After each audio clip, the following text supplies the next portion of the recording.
Trust is one of the most basic requirements in any type of relationship, whether it's a friendship, a romantic relationship, or a family member. For this reason, in this video, I will discuss 10 characteristics of people you should never trust, according to Stoic philosophy.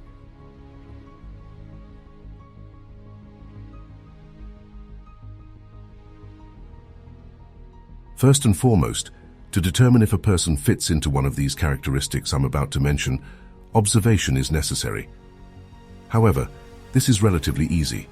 Just analyze the person's speech and actions to get an idea of who they are and what their essence is. So making this clear, I will comment on each of these types of individuals and explain why you should not trust them. Before we begin, please check your subscription to the channel.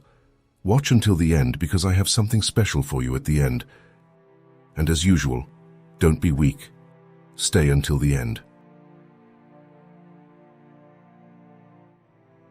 Let's move on to the first type of person, narcissists. When dealing with narcissistic individuals, the Stoics would remind us of the importance of not allowing other people's behavior to affect our inner peace. Practicing indifference towards their self-centered actions allows us to maintain our mental peace amidst their vanity. Think about it. If someone is always talking about themselves and barely cares about others, they are hardly someone you can trust, as they only have eyes for themselves and consistently prioritize their own needs. It doesn't matter who they are. You can't trust narcissistic people because they elevate their own image to be the most important thing in the world. They don't want anyone to be better or equal to them. They are the type of people who will do anything to further enhance their self-image, and this compulsive act of desiring and admiring themselves is extremely dangerous because it's impossible to know what such a person is capable of doing to maintain their desired image. Typically, they are the kind of individuals who make others take the blame for their own mistakes. Therefore, don't trust people who talk excessively about themselves and only seek to impose their opinions on others without listening to anyone else, as these individuals can harm you at any time to achieve their goals. The second type of person is the gossip. Stoicism also teaches us how to deal with gossip and hurtful words from people. Stoics emphasize the need not to give power to others' opinions about us. If someone reveals secrets or shares information about another person, it's highly likely that the same person will do the same to you, gossiping about you and your life behind your back.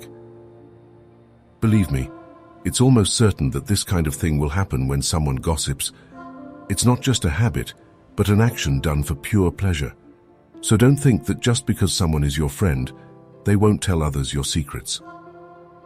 Don't make that mistake. The only advantage you can get from a gossip is if you want the information to spread, because then you just need to tell the gossip, and they will do all the work for you. The third type is the person who constantly irritates you. When it comes to dealing with annoying or manipulative people, Stoicism offers us the practice of self-reflection. Instead of reacting emotionally, we can stop and think about how our own perceptions and reactions influence the situation. It's one thing when you're going through a tough time in your life and easily lose patience with someone, not because of the person, but due to the daily stress you're under. It's a completely different situation when you're calmer, but constantly get irritated around a specific person. If that person is capable of constantly annoying you, it's because they subtly provoke you by throwing ideas that confuse you and subtly feed your doubts little by little in small doses, so that you can't fully understand their emotional and psychological games. Believe me, there are people who act this way for pure pleasure. So be cautious of these subtle little games, because if the person can irritate you all the time, it's because they're poking you with gestures and words, and you don't even realize it. The fourth type is the indecisive people. As for indecisive individuals, Stoicism encourages us to focus on what we can control, our own decisions and actions. It's easy to explain why these people are not trustworthy. How can you trust someone who is always hesitating about which decision to make? If they can't even define a direction for their lives, how can you trust them? They are also entirely unpredictable because you don't know exactly what their decisions will be.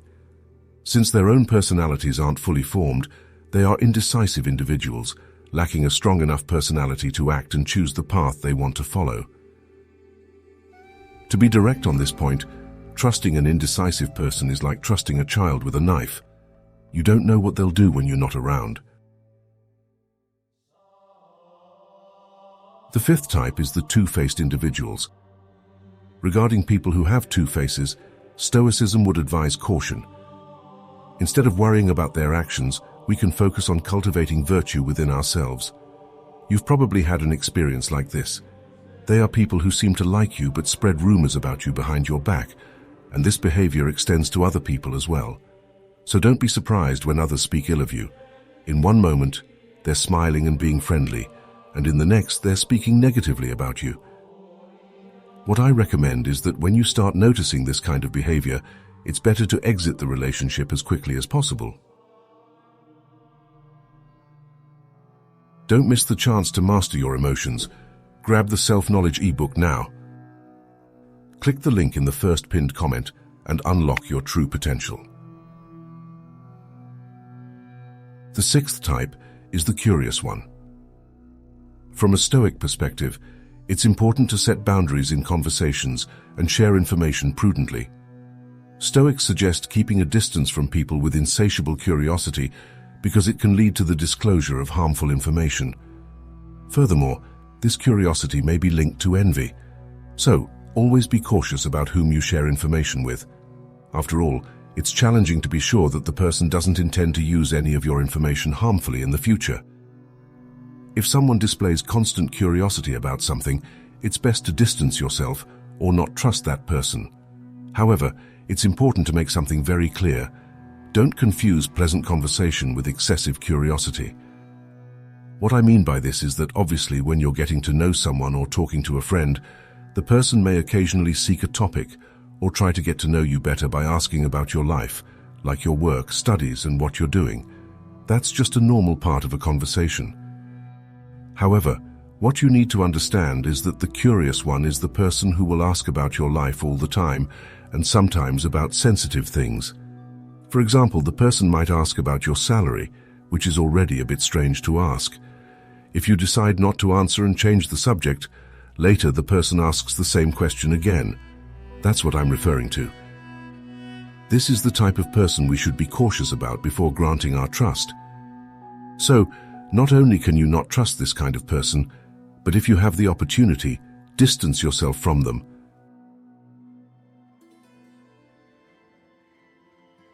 The seventh type is the person who is friends with everyone. Stoicism would remind us that we cannot control how others perceive us. Instead of seeking universal approval, Stoics emphasize the importance of cultivating authenticity. Who hasn't met someone like that, who smiles at everyone, wishes the best for everyone, hugs everyone, and says that you can always count on them? In summary, it's the famous type of person who wants to be popular, extroverted, and please everyone. I'm not saying we should judge someone just because they have these characteristics.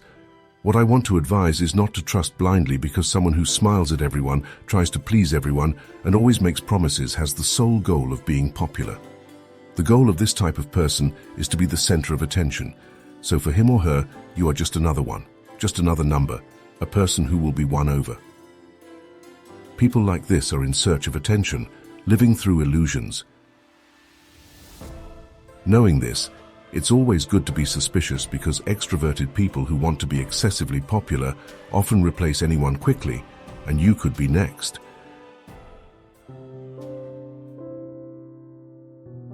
The eighth type is the one who constantly criticizes something, especially other people.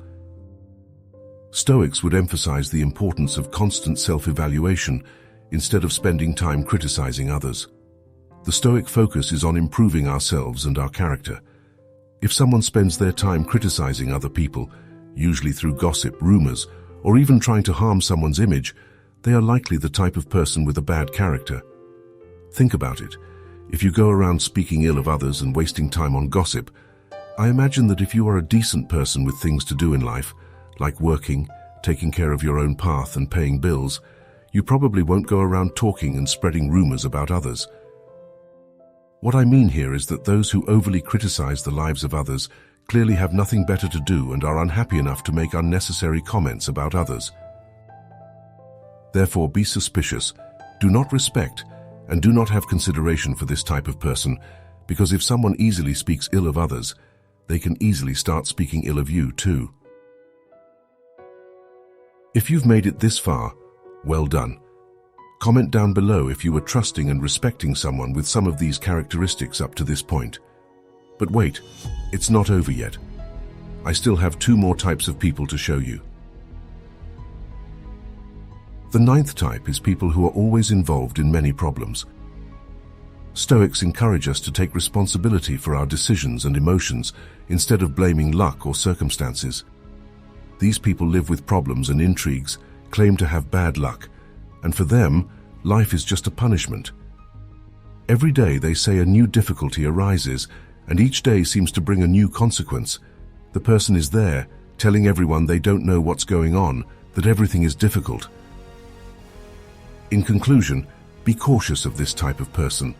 There's nothing wrong with being suspicious, because if the person is full of problems, it's not a coincidence. It's not the universe conspiring against them, but rather the person sabotaging themselves every day. They probably make poor decisions, don't learn from their mistakes, and likely don't control their own emotions. Therefore, I advise you to be suspicious of this type of individual, because if you sympathize with their sad and difficult story to the point of always wanting to help, their problem can quickly become your problem. So be cautious, because people like this who collect obstacles and dramas only have one true difficulty, in this case, themselves, and I imagine you don't want that difficulty by your side. The 10th type is people who pretend to listen to what you say. In situations where people pretend to listen, Stoicism would guide us to be assertive and, if necessary, distance ourselves from conversations that do not enrich us. You know that type of person who, when you say something and try to share an idea, responds with a simple, "Yes, I understand, that's true," and nothing more. That can be annoying and even disrespectful. The worst is when the person talks about what they want, and when it's your turn to speak, they simply pretend to listen, get distracted with their phone, or agree without really caring about what you're saying. In other words, they heard you, but they're not really listening. Let's be honest, the minimum requirement in a conversation is that the person pays attention to what you're saying. Otherwise, it's not a conversation. So if one day you're talking to someone and you realize that the person isn't paying attention, or worse, they start using their phone while you speak, clearly demonstrating that they're not listening to what you're saying, then simply stop talking. It's not worth talking to walls.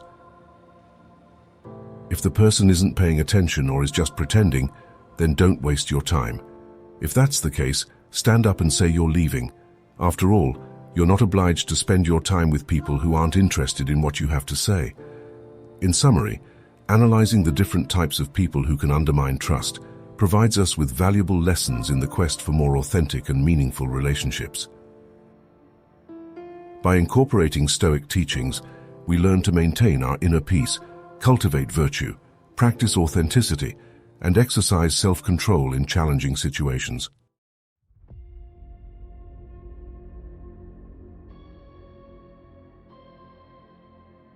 Well, that's it for today.